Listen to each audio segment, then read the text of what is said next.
My name is Norio Akiyama. I'm a 20-year-old university student. Today, I'd like to talk about an incident that started with a small act of goodwill. I go to a pretty famous private university, and my grades are pretty good to match. However, I can't say that my uni life is all smooth sailing. I live in a shabby but cheap apartment, and I can barely make ends meet. I suppose you'd call me a working student, and am paying off my university fees with my sponsorship. Aside from going to university, I have a part-time job that I go to for the rest of my waking hours. Of course, I haven't been able to experience the fun uni life that many people must imagine. Also, I haven't had a girlfriend for all the 20 years I've been alive.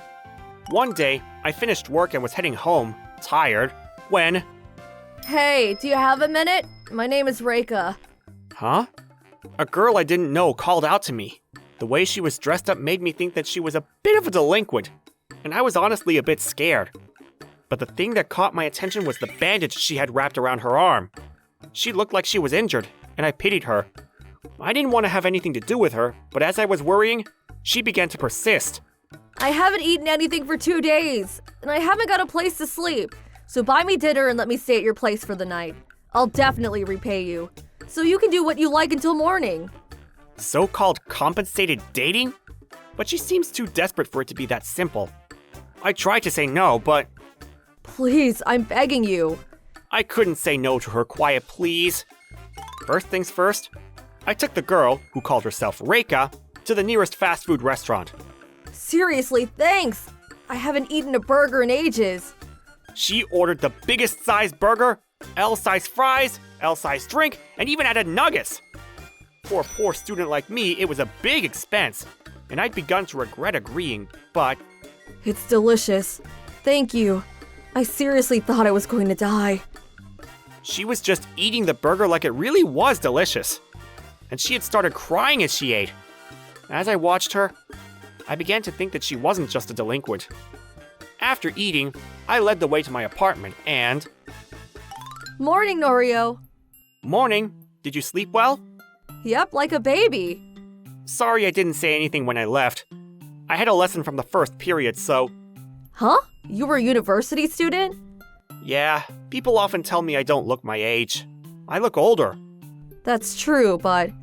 Hey, that's where you say, no, not at all. Sorry. I just thought that because you were living alone that you were already working. Yeah, it's hard to explain. But I'm working part-time while going to university. Oh, really? Sounds tough. Anyway, are you okay with it this way? What do you mean? We didn't do anything last night. You done this much for me, so I wouldn't have complained if you started anything. This much? All I did was buy you a burger and let you stay the night. Besides, I can't do stuff like that with someone I've just met. Huh? I didn't know those kinds of guys actually existed. Anyway, I couldn't ask yesterday. But why is it that you don't have any money or any place to stay? And the bandage wrapped around your arm is bothering me too.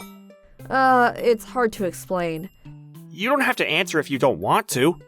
No, I don't mind talking about it, but it's not something to say over the phone. Is it okay if I wait for you to come home? I have work today as well, so I'll be home late. I don't mind. I'll be waiting. Okay then, I'll see you tonight. Last night I had let Reika sleep in my bed, and I slept on the floor. It's not that I wasn't conscious of her, but for someone who's never had a girlfriend, it's a bit of a hurdle. And then that night, as we had decided online, she told me about her situation. She was still 17, but it turned out that she hadn't gone to high school. That didn't mean that she was playing around though. Apparently she'd been working part-time jobs every waking moment, just like me. The reason for that was her mother. She'd grown up in a single-parent household, and they'd always been living together. But Reika's mother, Fumino, works in a bar. But all day and night she does nothing but drink alcohol. She didn't do much of the housework, and used up most of her pay on alcohol. From a young age, Reika was neglected. She hardly ate properly and didn't receive any proper clothes to wear. When she entered middle school, she started to hang out with the bad kids and borrowed clothes and makeup from her friends and the older students. In order to pay for essential items, including food, she would sell herself to make money. When she became 16, the age that she could start work, she broke off her connections with the delinquents and stopped soliciting. It seems she was somehow managing to make ends meet, until the night we met. You took money from my purse, didn't you? I can't believe you! Now we can't pay the electricity bill! She found out that her mother had been stealing money from her and buying alcohol with it. Reika had been paying the rent and monthly bills, and so she couldn't forgive this injustice. When she cornered her mother, angry, You'll never understand my feelings! Wait! Stop! her mother had tried to attack her with a knife. She managed to somehow calm her mother down and wrapped her injuries with a bandage she found in the house. But she felt she could no longer bear the situation. She left her sleeping mother behind and left the house. But her purse was empty, she had no friends to stay with, and just as she was starting to lose hope, she bumped into me. My name is Reika Isugai. I'm 17 years old, and I've run away from home. I escaped from my mother's clutches, and I've been relying on a university student I just met. He bought me dinner and let me stay at his house for a night, but didn't even try anything weird. It's shocking just how kind and good a person he is. Once I explained my reasons for leaving home, he said, Then you can stay here for as long as you like. As you can see, there's not much, but if you're okay with that, I don't have anywhere to go, so I'm really grateful. But I can't stay like this forever, so I'm still thinking about what to do from now on. Then, the day after, it was decided that I would stay for a while. When I was looking for a job that offered a rent-free apartment, I got a message from my mother. When do you plan on coming home? The electricity has been cut off, so hurry up and do something. No way, you can't be serious. Of course I'm serious. What are you talking about? You're the one that took the money that was meant for the electricity bill. On top of that, you went crazy and attacked me with a knife. Really? I don't remember. It's not something that can be cleared up with I don't remember. Either way, I'm not coming home. So you deal with electricity by yourself. Run away from home? And then what? It'll be difficult for you to become independent at your age. I'll do what I can. What, are you staying with a guy? It's none of your business. Oh, so you're near the park that's not too far from the station. I looked it up on maps, but it looks like a pretty small apartment. Huh?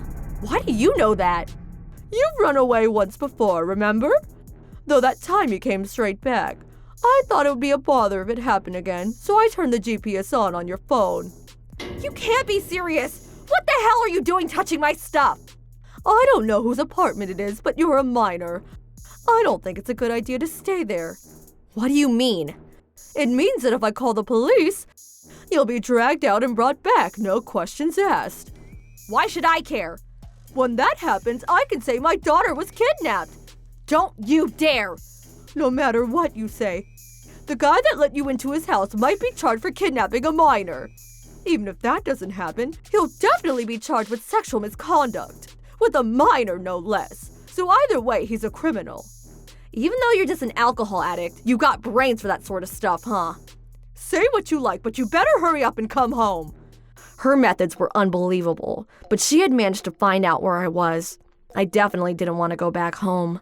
I thought I might as well go and hide elsewhere, but if the police came looking for me here, then it would cause Norio trouble. He was that nice to me, and I would end up repaying him with a criminal record. I decided that I would have to go back home, even if just for now. I didn't think I could handle saying goodbye in person, so I decided to leave a letter. I wrote it in the time that I thought he would still be at work, but... The day after I had begun living with Reika, my part-time job had been too quiet, so I was asked to go home early. I'd gotten home earlier than expected to find, I'm home! What's wrong? She looked at me, shocked, and as though she had been holding it in all this time, started crying her eyes out. Once I got her to calm down, I listened to her explain what had happened. I understood that her mother was a much more horrible person than I had originally imagined. After a lot of thinking, I made a decision, and then made a phone call. The next day, I had Reika call her mother and invite her to my apartment. Huh? What is this? The second Reika's mother came in, she began to shake with fear. Of course she would, because... Oh, sorry, Miss Isugai. We're just the middleman, so don't worry too much about us. Standing in front of her were a bulky, middle-aged man and his dangerous-looking subordinates. His name is Takanori Wakayama, my father. The truth is, my family is the authority of a famous major corporation in the underworld. My father is renowned in his world as a sort of godfather. I hated that world, and didn't want to take over the family business, so I ended up arguing with my dad and left the house once I graduated from high school. I hadn't contacted him ever since, but last night, I called him and asked for his cooperation. Please, if you help, I'll do whatever you ask. Don't forget those words.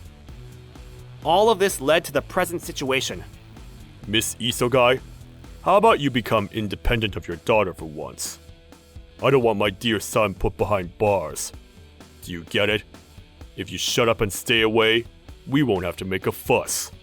He was talking quietly and calmly, but my dad's tone and pressure suggested that he wouldn't let her say no.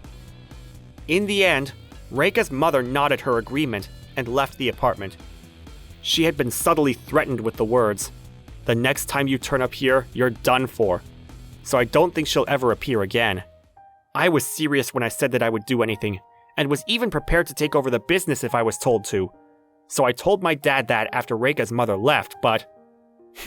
I can't leave this job to a weakling like you. You were that determined when you left home, so stick it out. Surprisingly, he didn't ask for anything. But as he left, he quietly said, I won't tell you to take over anymore, so come home once in a while. Ever since you left, your mother has been taking it out on me. FYI, our home is a matriarchy. And now, I'm still a poor university student, but currently looking for a job. On the bright side, I'm living with my girlfriend, who wears pretty flashy clothes, but is kind and good at cooking. Her mother, Fumino, hasn't contacted us since then. But I have a feeling that the homeless person I saw at the station the other day looked just like her.